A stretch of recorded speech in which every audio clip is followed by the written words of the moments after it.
It's the fact that no matter where you are, no matter what you need, there's an Arab out there that can do it, right? And I'm so glad that... Because what we have here is people who came from Lebanon, from Syria, from Palestine, from Sudan, from all over the Arab countries, as immigrants, and yet built such successful businesses. I'd like to give a very warm welcome and a thank you to all our members. Please give yourselves a round of applause.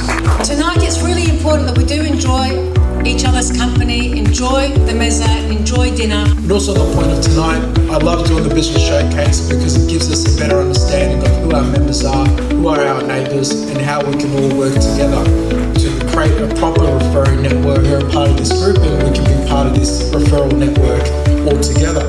That we underestimate how well our community does in Australia and how much we contribute here to this beautiful country. We have first generation Arabs who are building even more successful businesses, because that's what you want for your children, correct? You want them to be more successful than you. But I'm sure you get the same thing. It's like, how can you help people's businesses and what is the value that you provide businesses? We strive on advertising. So if you want people to know that your business exists, to know that you exist, to know what you do, then you have to be on our platform. Whether as an ad in our e-magazine or an article, or whether you're on an interview or an ad on the radio, there's a lot of ways that we can collaborate. Social media also. There's a lot of ways that we can showcase what you do. We meet a lot with clients and we help them create their marketing plan. We also help them see how they can advertise with us, as well as... I'm Baz, a mechanical engineer and the founder of Green Tico, an energy sustainability consultancy specialising in residential and commercial energy assessments across Australia. His expertise lies in helping clients optimise building performance without compromising thermal efficiency. So tell me a little bit about that. In terms of from when you started to set up the business, was there a gap in the market? How did you identify the need? What did it take for you to start the business? And what are the two key pivotal moments for you? Yeah, sure. I'm a mechanical engineer. I'm very good at analyzing data. When I started working, and I was working for a company, they have never, lost any client. All clients were very happy with the work, because I was spending a lot of time to find a good solution and optimize the project. Even when I start my own business, these clients, they came to me and asked for more help. What can people come to you for? Most of the people, they have no idea about energy efficiency. And I think the best time people can use help from someone like me is that when they have planned to design a house, the first stage, then it's good to have a energy consultant next to them, and they can tell you exactly what's gonna feel like living in these rooms or these zones in future. Do we come to you before or after DA approval? When the architect finishes the design, the first certificate they will need to get before applying either way for CDC or DA, they have to get the NADERS or basic certificates in New South Wales. Fine, but what advice do you give people here? What do they need to know? How do they contact you? How can you help them? For members here, I can say whatever you needed help or something, I'm very happy to help.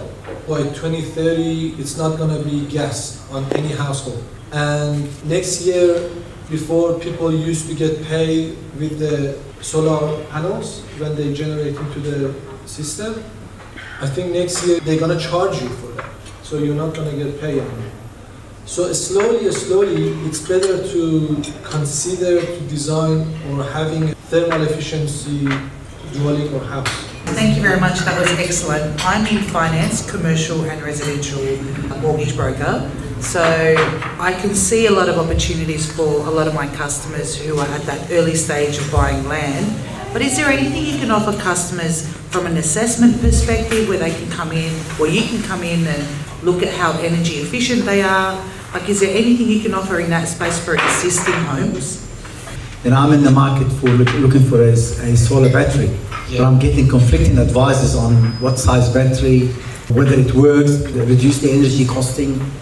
Is there anything you can say about this? So, so if you can afford. So how can you convince a buyer buying a house with no AC using your technology, your system? Use the energy assessors like me to go to every single existing property in Australia, and these assessors, they have to assess the property, and if the house meets the energy requirement, then the agent. That's a lot of specialty there. I mean, not everyone can just fill their shoes.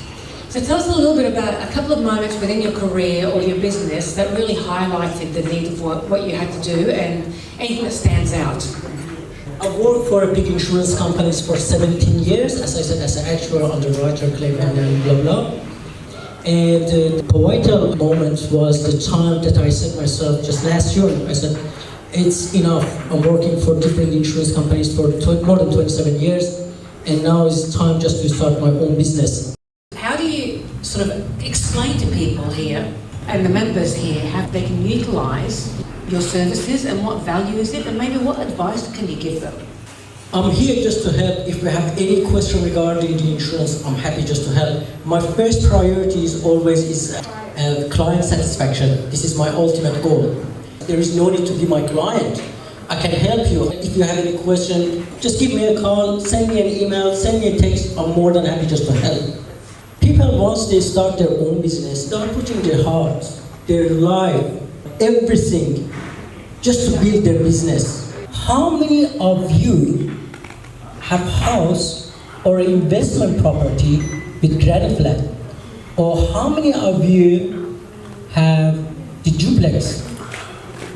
If you do, I almost guarantee 99% of you don't have any sufficient coverage.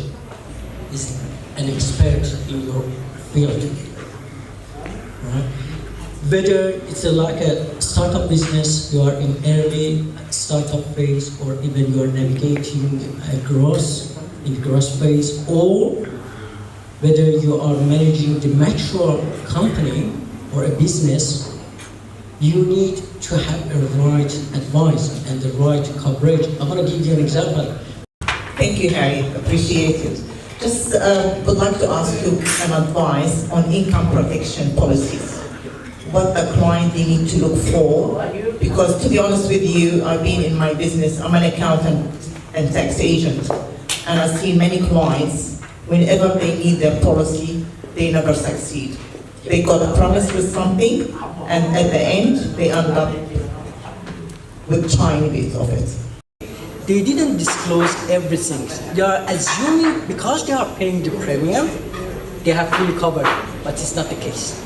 So for income for one query I had is, I had a client a few years ago that owned a large shopping centre, and due to some negligence from some buyer contractors, it became posed as high risk, and so their insurance premiums went up 8-9 times, and they couldn't get insurance within Australia, so they had to get international insurance. And when they brought the claim, one of the things that they weren't able to claim, or they had challenge claiming, was the increase in insurance premium. Because you can imagine if the insurance premiums go from 100,000 to 800,000 for it, they're going to be losing a lot of money over the years. Depends on the market conditions. The market condition can extend to the international market conditions. Yes, right, sometimes it's a high risk, and the insurance companies in Australia, they come up from the risk. So we have access to Australian market, we have access to the secure market, which is named Lloyd's market, and also the insurance brokers, they have access to international market, which is called DOFI market. Professional indemnity and cyber insurance. Yes, I do. Perfect. That was a good answer. Yes, we do. And the answer is yes. I mean, insurance is one of those things, no one likes to pay it, but we all have to have it. And I think we've learned so much tonight from 3 of our guests. It's incredible how much we can learn about other people's businesses and how they can help our business. And that's the reason why we're here today. Please enjoy dinner. We'll spend 20 minutes together. Enjoy speaking to each other, each other's company, and we'll be back soon. Thank you.